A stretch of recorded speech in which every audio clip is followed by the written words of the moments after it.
My daughter said I embarrassed her. All I did was show up to her graduation in my work uniform, after clocking a 14-hour shift to make it on time. She wouldn't even take a photo with me. I sat through the whole ceremony, silent. But that night, what happened next was rather unexpected. I will tell you everything. Before we continue, support us by clicking on the like button, tell us in the comments section where you are watching us from, and click on the subscribe button so that you don't miss our big story tomorrow. Now let me tell you what happened from the beginning. Dad, why are you wearing that? Her voice caught halfway through the sentence, like she tripped over the word and wished she could pull it back. We were standing just outside the auditorium doors, her cap already crooked, her gown brushing my sleeve, and my work boots still dusted with drywall powder from the site. I hadn't even said hello yet. I'd just smiled, exhausted and proud. The kind of smile you earn after 14 hours on your feet and a 90-minute drive fueled by gas station coffee and adrenaline. People flowed around us in pressed suits and summer dresses, cameras clicking, laughter popping like fireworks. I stood there in my uniform, and before I could explain anything, I saw the disappointment settle into her face like a verdict already decided. I told myself not to take it personally at first. That was my reflex: deflect, absorb, move on. I said something light, something practical, about not having time to change, about traffic, about how I didn't want to miss her walking across that stage for anything. But even as I spoke, she was already scanning the crowd, checking who might be watching, adjusting the tassel on her cap with unnecessary precision. Her smile stayed, but it tightened, and when I suggested a quick photo before we went inside, she laughed too loudly and said, "Maybe later, okay? Everyone's trying to get in." That was the first time that day I understood I wasn't late. I was out of place. And standing there, I felt a quiet thought take root that scared me with its calm. If this moment mattered to her more than everything that led to it, then something was already shifting between us. We took our seats separately. That wasn't unusual, not really. Graduates had assigned sections, but the distance felt intentional. I watched from 3 rows back as she sat with her friends, all of them leaning into each other, whispering, fixing hair, adjusting sleeves, their parents clustered like proud bookends at the ends of rows. I folded my hands in my lap, my uniform stiff against the auditorium chair, the name patch over my chest suddenly feeling larger than it ever had at work.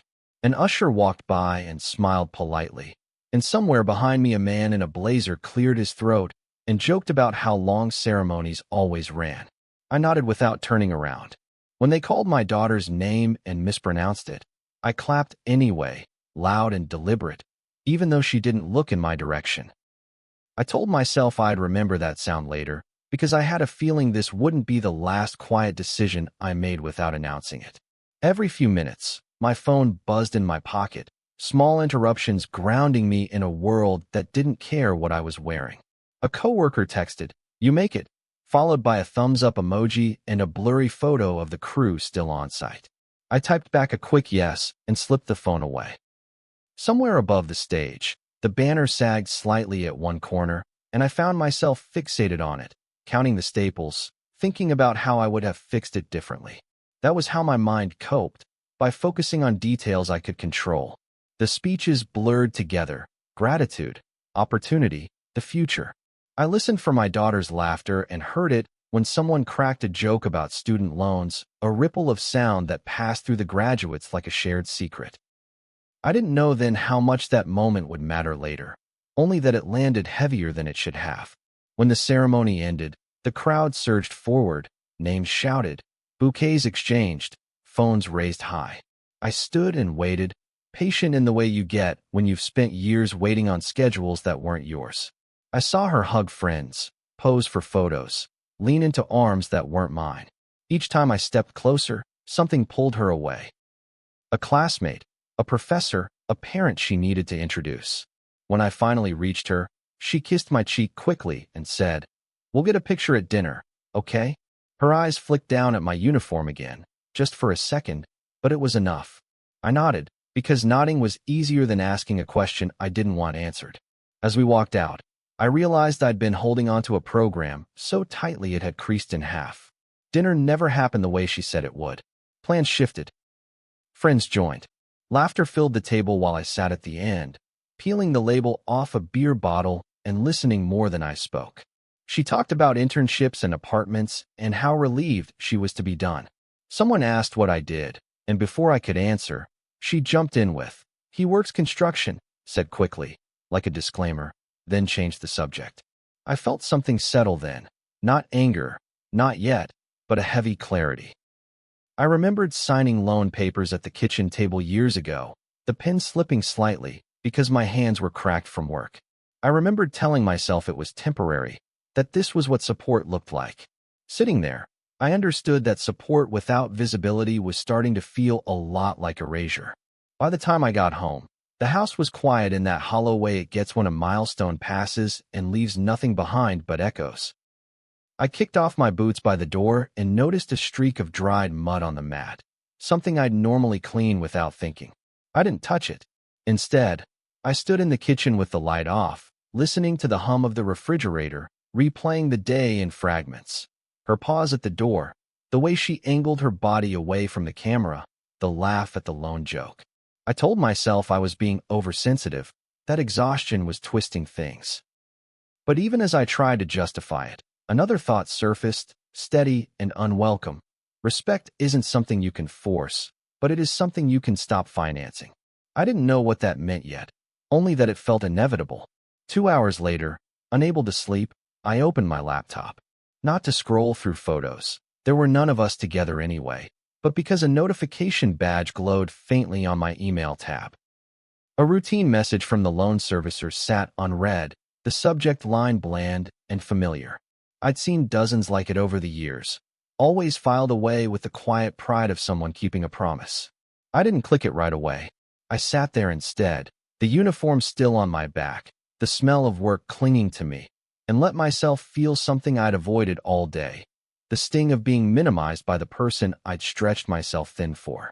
I told myself I wasn't making any decisions tonight. I told myself I just wanted to look. Even then, I understood that looking was the first step toward something I wouldn't be able to undo. When the portal finally loaded, I didn't touch anything. I just stared at the numbers, the history, the proof of years measured in payments instead of photographs. Outside, a car passed, headlights sweeping briefly across the living room wall, then gone. I closed the laptop slowly, deliberately, like I was containing something volatile. Tomorrow, I told myself. Or maybe never. I stood up, turned off the light, and went to bed knowing one thing with uncomfortable certainty. The day she decided my uniform was an embarrassment was the day I stopped pretending this was just about money. She didn't thank me once. Not for coming, not for staying, not even for paying. The sentence landed in my head the next morning while I stood in the shower, water pounding my shoulders hard enough to sting. It wasn't something she had said out loud. It was what the silence from the night before had finally organized itself into. I replayed the end of the dinner again, the way she hugged everyone else goodbye first, the way she waved at me like I was a neighbor instead of her father. Steam filled the bathroom, fogging the mirror until my reflection disappeared completely, and for a moment I stood there longer than necessary, letting that absence feel symbolic instead of accidental. I tried to tell myself gratitude wasn't her strong suit, that people her age showed appreciation differently. That was always my excuse, the one I leaned on whenever something fell off, but not offensive enough to confront. I dressed for work slower than usual, every movement deliberate, like I was buying time for a conclusion I didn't want to reach yet. My phone buzzed on the counter with a message from my sister. So proud of her. You must be over the moon. I stared at it, then typed back something neutral, something safe. I realized I didn't know how to explain what pride feels like when it's mixed with something heavier, something closer to grief. 2 days later, I stopped by her apartment to drop off a box of things she'd left at the house over the years. Old notebooks, a winter coat, a framed photo from middle school. I hadn't told her I was coming. That was my mistake. Through the half-open door, I heard laughter, voices layered over each other, and then her voice, clear and sharp. I swear, parents just don't get how embarrassing they can be.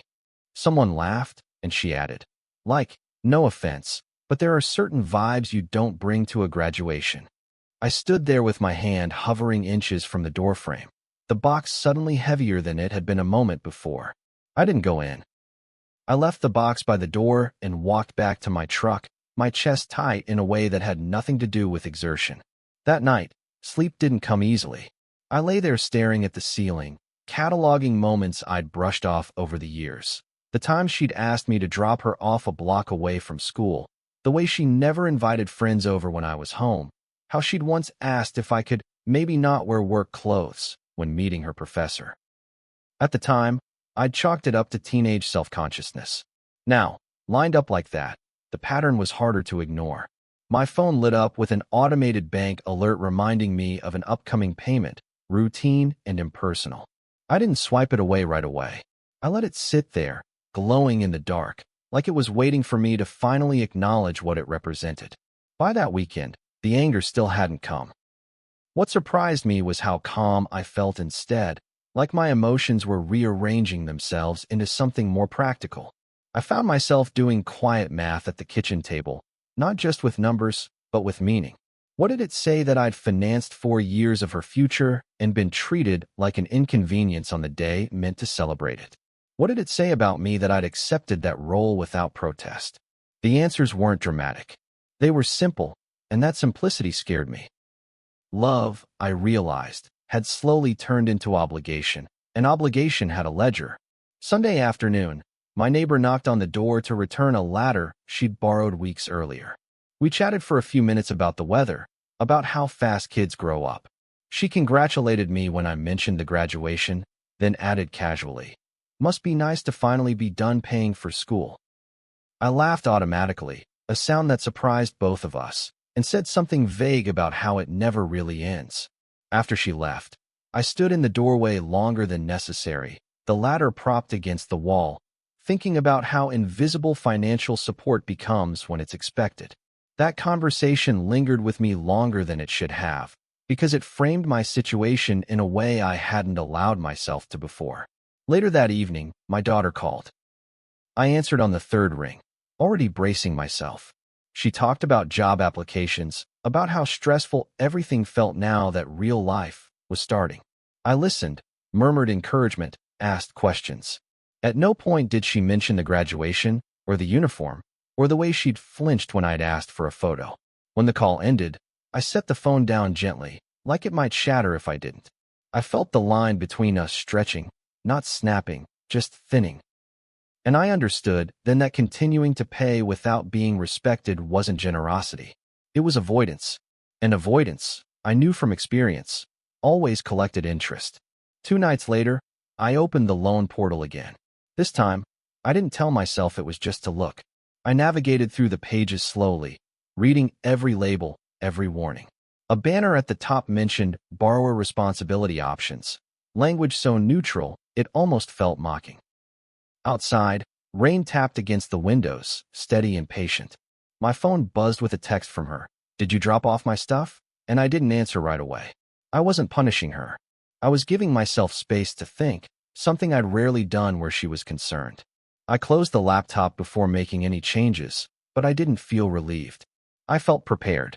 By midweek, the weight of the decision pressed on me in unexpected moments. While refueling the truck, while signing paperwork at work, while waiting in line for coffee, I kept thinking about the word embarrassed and how easily it had been used, how little room it left for context or sacrifice. A coworker clapped me on the shoulder and joked about me being the college dad now. And I smiled because it was easier than explaining that titles don't always come with appreciation. That afternoon, an email confirmation from the servicer landed in my inbox. Not about any change, just a reminder of terms. I read it twice, slower the second time, like I was memorizing it for later. That night, I finally replied to my daughter's text. I told her I'd left the box by her door, that I hoped everything inside was okay. She sent back a thumbs up and nothing else. I stared at the screen, waiting for something more, some acknowledgement that I'd made an effort. It didn't come. Instead, another notification slid down. This one warning that certain account changes were irreversible once processed. I exhaled slowly, the sound loud in the quiet house. I wasn't angry yet, but I understood with growing certainty that if I didn't change something soon, I would keep teaching her the same lesson, that my role was to pay quietly and disappear politely. I went to bed that night knowing a line was forming, even if I hadn't drawn it yet. I didn't know when I would cross it, only that once I did, there would be no pretending it was an accident. The uniform had embarrassed her, yes, but what I was beginning to suspect was that it had revealed something else entirely. And revelations, once seen clearly, have a way of demanding action. At 2:17 a.m., I reopened the portal. The house was completely still, the kind of silence that makes even small sounds feel intrusive. The refrigerator hummed, the clock in the hallway clicked forward with deliberate patience, and somewhere outside a car passed, tires hissing against damp pavement. I sat at the kitchen table in the same clothes I'd worn all evening, a single lamp casting a tired yellow circle over the laptop. I hadn't planned to be awake this late. Sleep had simply refused me, my mind looping back to the same images, her face tightening at the graduation doors, the laughter I'd overheard, the absence of a thank you that felt louder with each replay. Opening the portal felt less like a decision and more like admitting something I'd already been avoiding. The screen loaded slowly, each second stretching longer than it should have. When the dashboard finally appeared, it greeted me with numbers I'd seen so many times they'd lost their meaning. Balances, interest rates, payment history, years of quiet consistency laid out in neat rows. I scrolled without clicking anything, letting the facts speak for themselves. There was something grounding about it, something honest. Money didn't flinch or look away. It didn't pretend. It just showed you exactly where you stood. I thought about how often I'd told myself that love meant not keeping score, and how that idea had slowly blurred into me carrying the entire tally alone. I found myself remembering moments I hadn't thought about in years, memories triggered not by emotion but by context. Signing the initial paperwork at the bank during my lunch break, hands still rough from work, the loan officer explaining terms while glancing at the clock. Mailing the first payment from a motel room on a job out of town because I didn't want to miss a deadline. Choosing overtime again and again because it was easier than explaining why I needed the extra money. None of those moments had felt heroic at the time. They'd felt practical, necessary. Looking at the portal now, I realized how invisible those choices had become, even to the person they were meant to help. My phone vibrated softly on the table, startling me despite the quiet. A missed call from my daughter, timestamped 10 minutes earlier. No voicemail. I stared at her name on the screen, my thumb hovering as if answering now might somehow fix everything. I didn't call back, not out of spite, but because I didn't trust myself to speak clearly yet. I was still in the middle of something, even if that something was just thinking. I flipped the phone face down and returned my attention to the screen, feeling the weight of that choice settle in my chest. This was new for me, choosing silence not to keep the peace, but to preserve my own clarity. The portal offered options in calm, neutral language. Explore repayment structures. Update borrower responsibility. Phrases designed to sound empowering while avoiding the emotional gravity underneath. I clicked through slowly, reading every line, every disclaimer. One sentence stood out more than the rest, not because it was dramatic, but because it was final. Changes to borrower designation may be irreversible once processed. I leaned back in my chair and exhaled, long and controlled. That word, irreversible, echoed. It didn't scare me the way I expected. Instead, it felt like a line drawn in ink instead of pencil, and I realized how tired I was of erasing myself. As I sat there, I thought about confrontation and how often I'd avoided it over the years. I imagined telling her how that day had felt, how the uniform wasn't just fabric but evidence of a life spent providing. I imagined her rolling her eyes, telling me I was being dramatic, saying she hadn't meant it like that. The imagined conversation exhausted me before it even began. I understood then that I didn't want an apology shaped by panic or guilt. I wanted respect that existed even when no one was watching. And respect, I was beginning to accept, couldn't be negotiated after the fact. A system warning popped up when I hovered over one of the options, a small box with bold text and a checkbox beneath it. Please confirm you understand the consequences of this action. My cursor drifted away, then back again. Outside, the rain had stopped, leaving the night unnaturally quiet. I glanced toward the hallway, half expecting to see a light on, someone awake who might interrupt this moment. No one did. The stillness felt like permission. I checked the box without clicking anything else, just to see what would happen next. Another screen loaded, asking me to review details. Step by step, the process unfolded, each stage giving me a chance to stop. I paused again, hands resting flat on the table, and let myself feel the full weight of what I was considering. This wasn't about punishment. That truth surprised me with how clear it felt. It was about alignment. About bringing my actions in line with the reality I was finally willing to acknowledge. I had been financing not just an education, but a version of myself she was comfortable keeping at a distance. Continuing to do that felt dishonest now, like smiling through a conversation that had already ended. The realization didn't make me angry. It made me sad in a clean, sharp way that didn't invite argument. Another vibration from my phone broke the quiet. This time, a text from her. "Can we talk tomorrow?"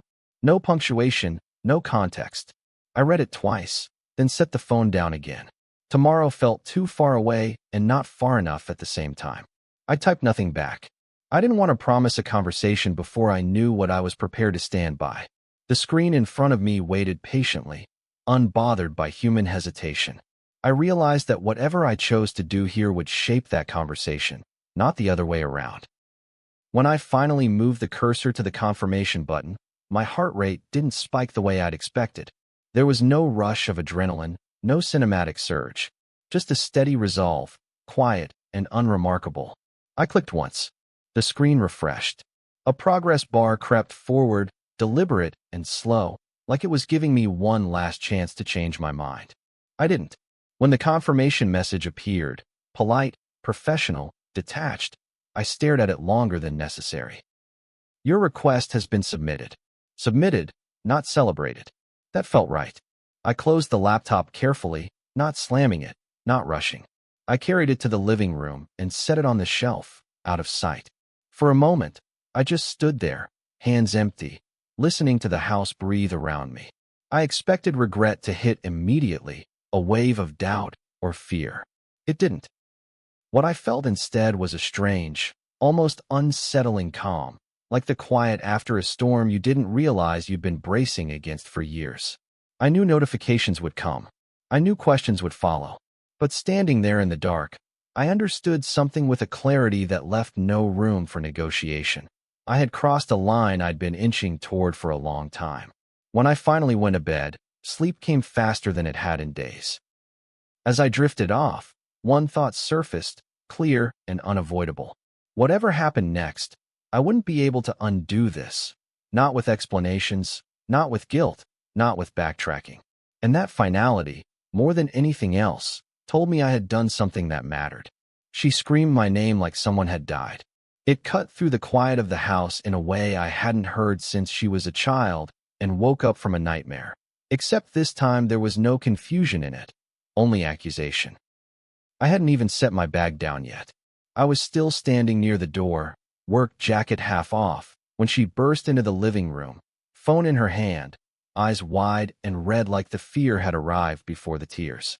She didn't ask if the email was real. She didn't ask why. She just shouted my name, loud and sharp, like saying it harder might undo what had already been set in motion. She held the phone up toward me as if it were evidence in a trial, the notification glowing on the screen.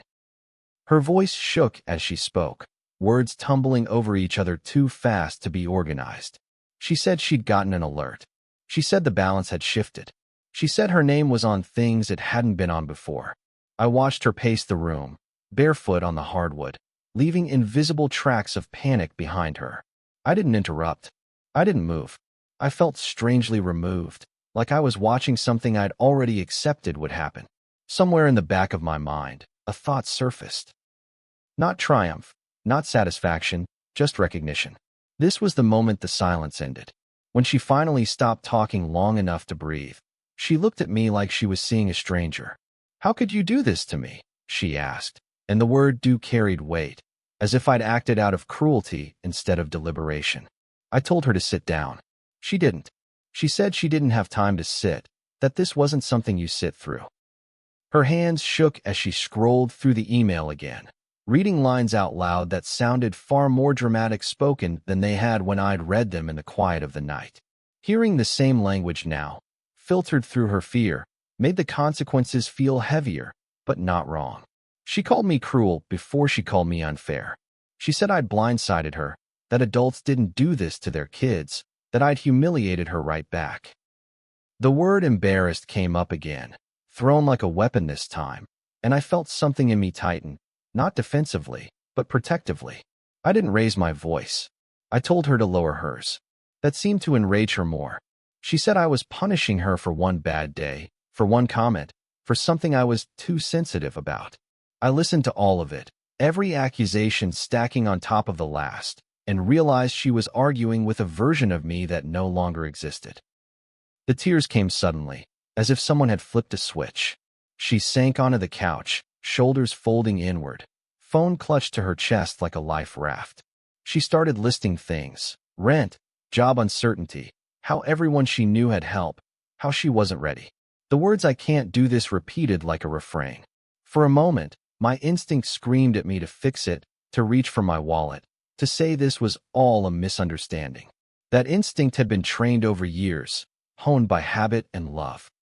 But sitting across from her, watching panic sharpen her honesty, I understood something else just as clearly. This was the first time she was truly seeing what my support had shielded her from. A knock interrupted us mid-sentence, 3 firm raps that broke the tension like a crack in glass. I glanced at the door, irritated despite myself.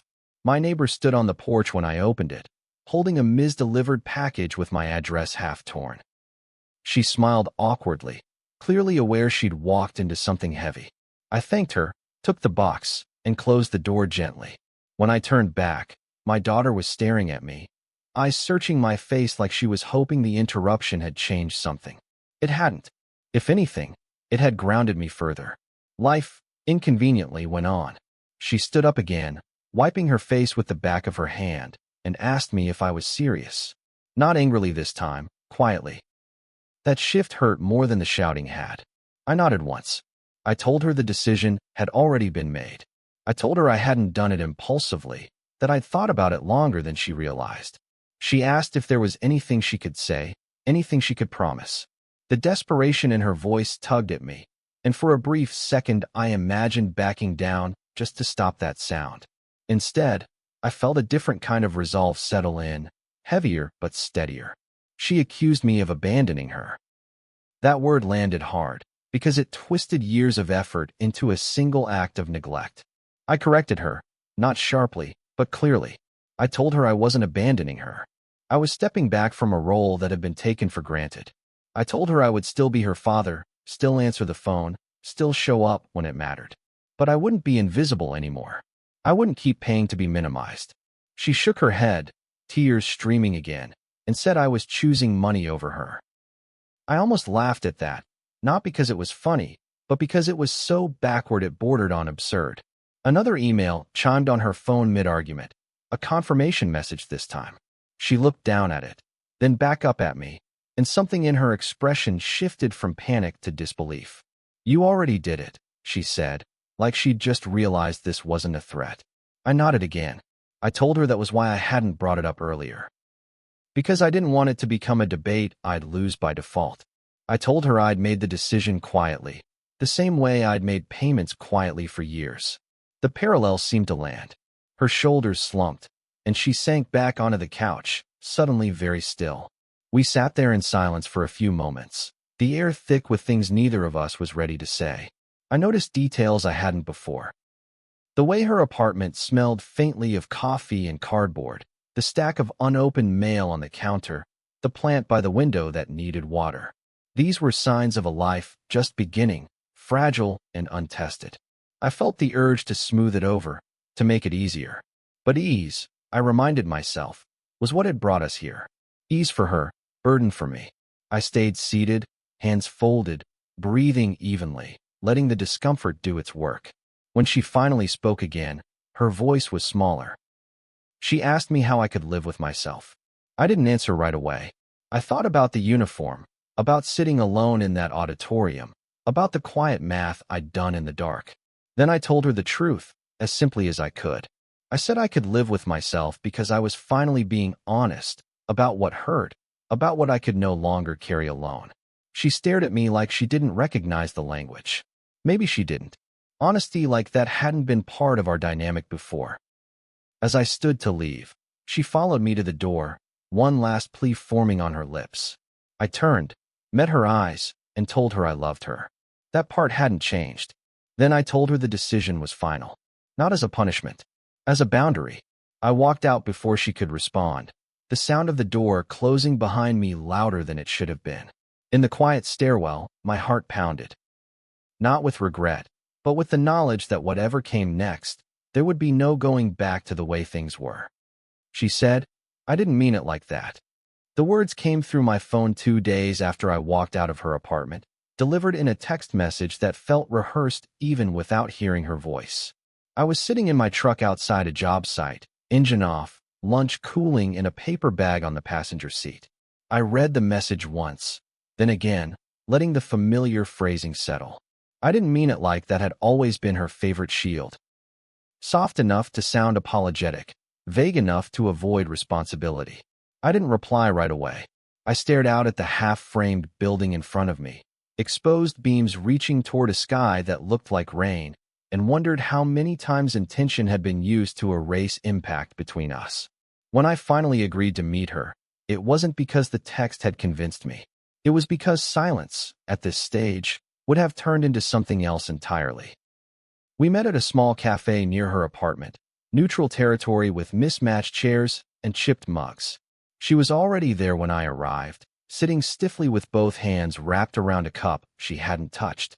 She looked smaller than I remembered from the other night, exhaustion dulling the sharp edges of her anger. As I sat down across from her, I noticed she glanced at my clothes automatically, then seemed to catch herself. That alone told me more than any apology could have. She started talking before I could say anything, words spilling out quickly, like she was afraid I might stand up and leave again. She said she hadn't meant to hurt me, that graduation had been stressful, that everyone was watching and she'd panicked. She said the uniform wasn't the problem, that it was just bad timing, bad optics. The word optics hung between us, heavy and revealing. I let her finish. I didn't interrupt, even when she drifted toward justifications that felt familiar. When she finally stopped, breathless, she looked at me with cautious hope, like she expected forgiveness to be the natural next step. That was when I spoke. Not loudly, not angrily. I told her the uniform wasn't just something I wore. It was the evidence of every sacrifice she'd never had to see. I told her it represented early mornings, late nights, missed dinners, and choices made quietly so she wouldn't have to make them at all. I said that when she'd called it embarrassing, what she'd really done was signal that those sacrifices were acceptable only as long as they stayed invisible. My voice stayed steady, but I felt every word land somewhere deep, places I'd avoided naming before. She listened this time, really listened, her eyes fixed on mine instead of the room. She tried to explain again, softer now, saying she'd been young, overwhelmed, caught up in appearances. I nodded, acknowledging the truth in that without letting it override mine. I told her being young didn't erase responsibility, and being overwhelmed didn't excuse dismissal. I said embarrassment wasn't about fabric or dirt or boots. It was about values, about deciding what was worth honoring in public. Her jaw tightened at that, not in defiance, but recognition. She looked down at the table, tracing the rim of her mug with one finger, and for the first time since the graduation, the silence between us felt honest instead of avoidant. Halfway through the conversation, my sister walked past the cafe window. She paused, surprised to see us together, then stepped inside. After a brief, awkward greeting, she sat with us for a moment, sensing the tension without needing it explained. She didn't take sides overtly. She didn't need to. She simply said, "You know, your dad worked double shifts so you wouldn't have to." The statement was casual, almost offhand, but it landed with weight. My daughter blinked, clearly unprepared to hear the truth framed so plainly by someone else. Sometimes validation doesn't need volume. It just needs a third voice. When my sister left, The conversation shifted again. My daughter asked if this was really about the loan. The question was careful, almost timid.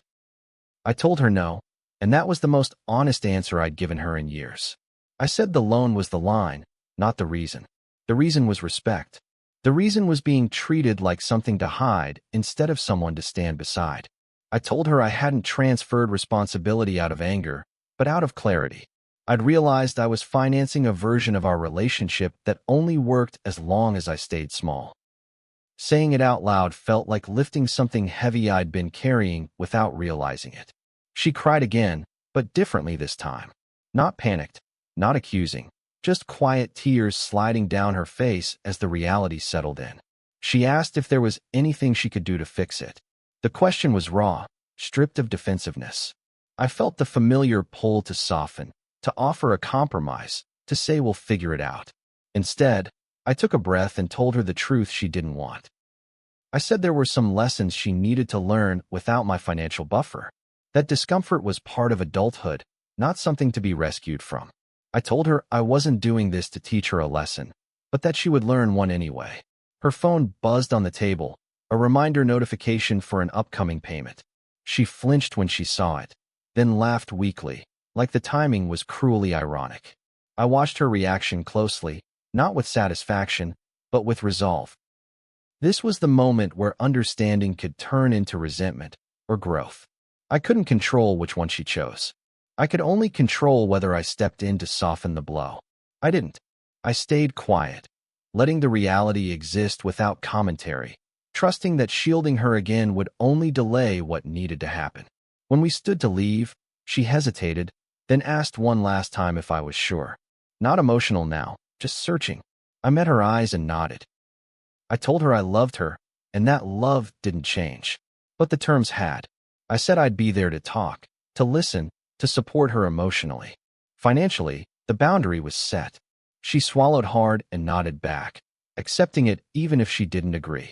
As we walked out separately, I felt the familiar ache of distance, but also a strange lightness. For the first time, the cost of embarrassment had been named. And for the first time, I wasn't the one paying it alone. I said no. Calmly, clearly, and without apology. It happened on a Tuesday night, ordinary enough that I might have missed its significance if I hadn't already learned to pay attention to quiet moments. My phone rang just as I finished rinsing my dinner plate, her name lighting up the screen in a way that no longer triggered immediate urgency. I dried my hands slowly before answering. When I said hello, her voice came through controlled but strained, like she'd practiced keeping it steady. She didn't waste time. She told me she'd talked to the loan servicer again, that she'd looked into deferment options, that she was overwhelmed but trying. Then she asked, carefully, deliberately, if I would reconsider. That was when I said no, not harshly, not defensively, but with a firmness that surprised even me.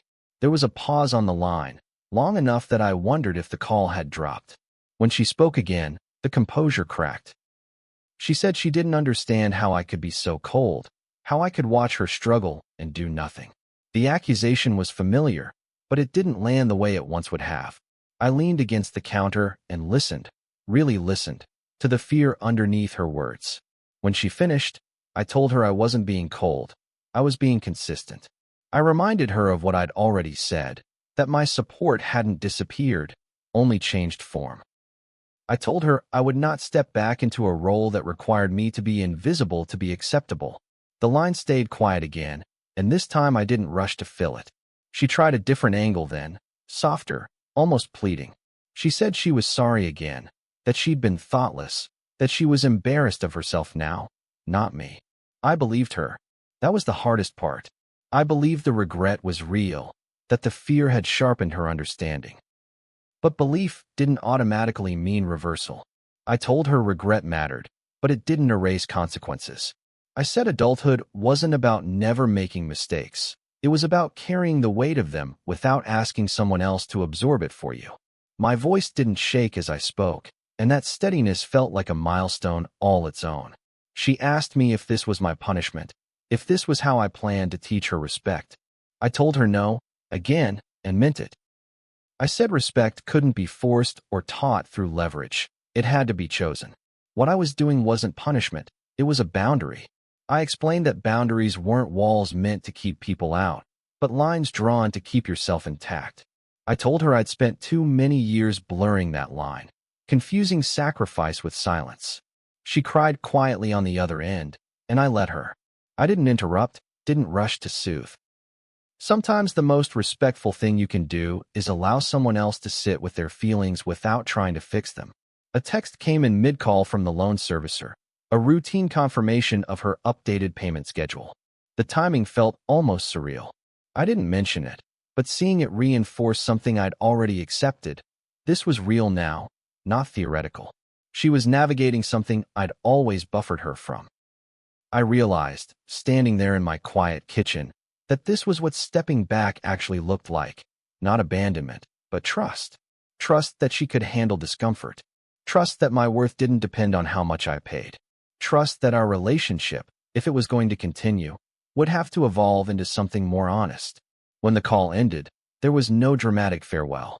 Just a quiet goodbye, heavy with things unresolved. I set the phone down and stood there for a while, listening to the house settle around me. The silence felt different than it used to, less hollow, more intentional. I thought about the uniform again, about how that moment at the graduation had cracked something open I'd spent years reinforcing. It hadn't been the humiliation she felt that changed everything. It was the realization that I'd allowed my identity to shrink to fit her comfort. Saying no hadn't fixed that overnight, but it had stopped the erosion. In the weeks that followed, the distance between us remained, but it changed texture. She called less often, but when she did, the conversations were more grounded. She talked about budgeting, about stress, about learning the hard way. I listened without offering solutions unless she asked. Each time I resisted the urge to step in financially, something steadied inside me. I noticed changes in myself too. Sleep came easier, resentment loosened its grip, and the constant mental math of obligation faded. I wasn't lighter because I'd won anything. I was lighter because I'd stopped carrying something that was never meant to be permanent. One afternoon, a coworker asked if I missed the way things were. The question caught me off guard. I thought about it honestly before answering. I said I missed the closeness, not the imbalance. I missed feeling needed, not feeling used. The distinction mattered more than I'd ever realized. Later that day, I cleaned the mud-stained mat by the door, the same one I'd noticed the night after graduation. It felt symbolic in a quiet way, tending to my own space, on my own terms, without rushing or guilt. Months later, I attended another small milestone in her life. A job offer dinner, nothing formal. I wore clean clothes, simple ones, not a suit. She introduced me without qualifiers. There was no grand reconciliation, no apology speech. Just a nod, a shared glance, an understanding that something fundamental had shifted. The loan remained hers. The boundary remained mine. And somehow, that clarity made the room feel steadier than it ever had before. Looking back, I don't see the decision as cruel anymore. I see it as necessary. I was pushed too far, not by one comment, not by one day, but by years of quiet dismissal. And I finally stood up for myself. Love didn't disappear when I drew that line. It just stopped being conditional on my silence. And if there's one thing I've learned, it's this. Respect doesn't grow where sacrifice is expected to stay hidden. If you've ever been made to feel small by the very people you were holding up, you're not alone. Sometimes the hardest boundary isn't walking away. It's standing still and saying no more. If this story resonated with you, take a moment to like it so more people who need to hear it can find it. Share it with someone who's been quietly carrying too much. And subscribe if you want more real, honest stories about boundaries, family, and finally choosing self-respect. Sometimes hearing it out loud is the first step to standing up for yourself. See you soon in the next story.